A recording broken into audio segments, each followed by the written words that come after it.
technology that is built for your every sense. Acer Pure from Acer. But the latest is that White House trade advisor Peter Navarro has once again, in a way, to justify US President Donald Trump's 50% tariff on India, described, one, New Delhi as nothing but a laundromat for the Kremlin, and who's also added that Brahmins are profiteering at the expense of the Indian people. Now, why did he use this word Brahmins? Is something that needs to be answered. And here within the country, we've got people from Trinamool Congress, in fact, who have begun justifying the use of the word Brahmin by Peter Navarro to target India. Let's now move on and shift our focus to the other important updates that we have for you. Viewers, the world stood still for a few moments as the leaders of three powerful nations, India, Russia and China, came together. What you're watching on the screens is the biggest talking point of the SCO summit. The meeting of Prime Minister Narendra Modi, Chinese President Xi Jinping and Russian President Vladimir Putin.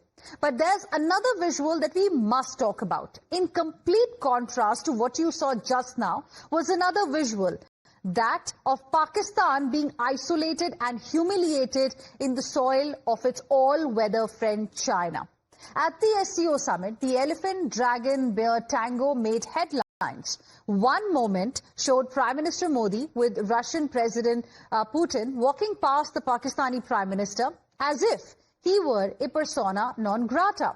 Shehbaz Sharif was left red-faced as the two leaders walked past him without even an acknowledgement. That was a royal snub. Now, this was the first time that Prime Minister Modi and Pakistani Prime Minister Shehbaz Sharif came face-to-face since India's retaliation to Pahalgam attack via Operation Sindoor. This meeting was filled with moments that indicated that there was a new world order that was being set in place.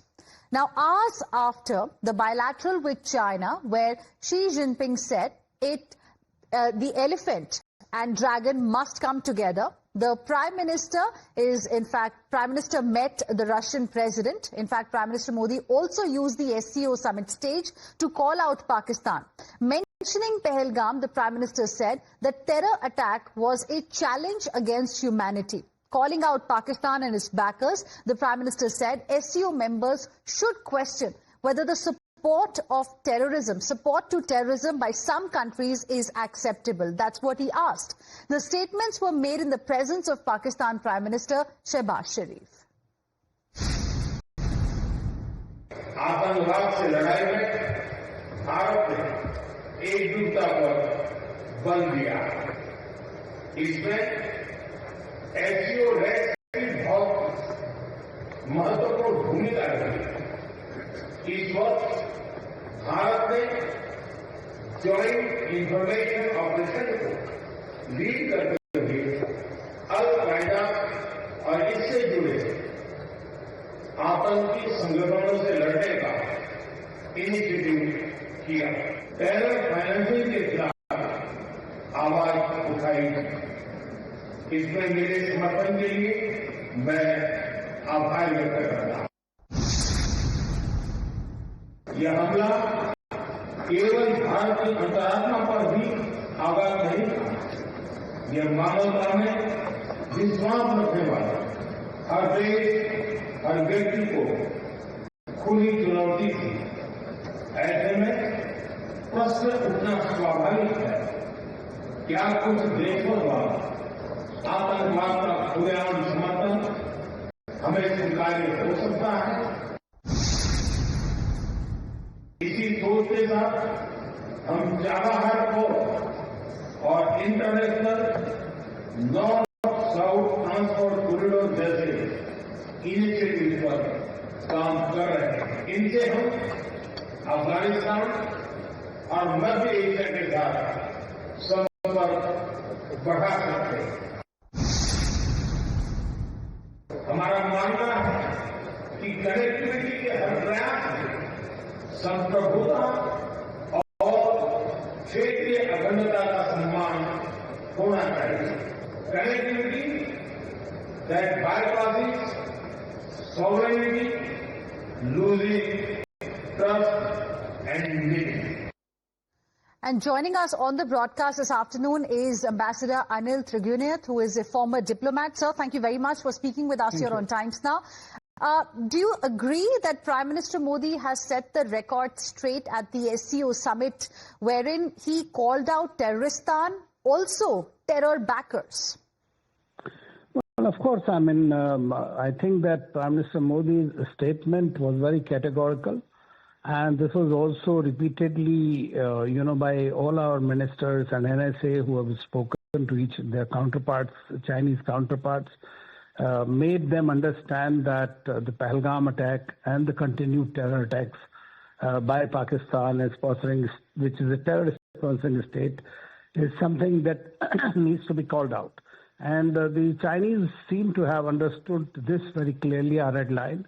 And that is why the statement very clearly and categorically condemns the Pahalgam terror attacks, and not only the Pahalgam terror attacks, but also the sponsors and the backers of the terrorists, which clearly have the and cross-border terrorism, which clearly attributes it to Pakistan. So, this has been, nothing could have been more clearer. And Prime Minister has been very open about everything. And he started off with that, and that is something that needs to be understood, because SCO is an organization whose fundamental objective with regard to security has been how to fight those three evils of terrorism, extremism, and radicalism. Right. Now, if that is there, then they need to be honest with one another. They cannot be hiding behind that words. There have to be clear actions, and I'm sure that going forward they realize this. Okay. So there were several pictures that emerged from Tianjin today, and of course several pictures emerged yesterday as well. One picture that stood out for you, the most powerful image, and the biggest takeaway from your end? Well, I think that personally for me, everybody is talking about this three leaders talking to each other in a very comfortable manner, which is being treated as some kind of an RIC thing. But I think that the most interesting picture, which I would find meaningful and useful, is Prime Minister Modi and President Putin traveling in the same car. And the banter between them, the way they behaved with one another, the friendship, that is something that stands out and is a testament to the ongoing strategic partnership between India and Russia. Okay, one last question before I let you go. After what happened in Tianjin in China, do you expect some kind of a change in heart as far as Trump and Trump administration is concerned? I don't think so. Trump is not driven by rationale or reason. He will definitely continue to consider it as some kind of an affront to him. Whereas India has always said that our approaches and other multi-alignments are not against the other. We have this dehyphenated policy with regard to our relationship with different countries, right? Be it India, China, India, Russia, or India, US. All right, so thank you very much for speaking with us here on Times Now and sharing with us your perspective. So those are the pictures, viewers, that are now going viral that have emerged from Tianjin in China, where, of course, the key highlight was the SCO summit, how three big leaders came together, the conversations they had, the hugs, the handshakes, and also a carpool of the sorts that we saw wherein we saw Prime Minister Narendra Modi and Russian President Putin traveling together, and that's the picture that I'm talking about that you can see on your screens right now. That is going viral. They went together, they were together for a few minutes in this particular vehicle, and then they arrived at the venue where the bilateral took place for almost an hour. Now, this is being seen as a very, very powerful image. Remember, for doing business with business with Russia in India's interest, India today is being punished with a penalty of additional 25% by America. But this picture tells you that US can't dictate where we buy our oil from, where we how we do business with, and who we do business really with. So the message has been sent clearly by India to America and to the rest of the world. With this, we will slip into another very, very short break. We'll be back with more. Stay with us.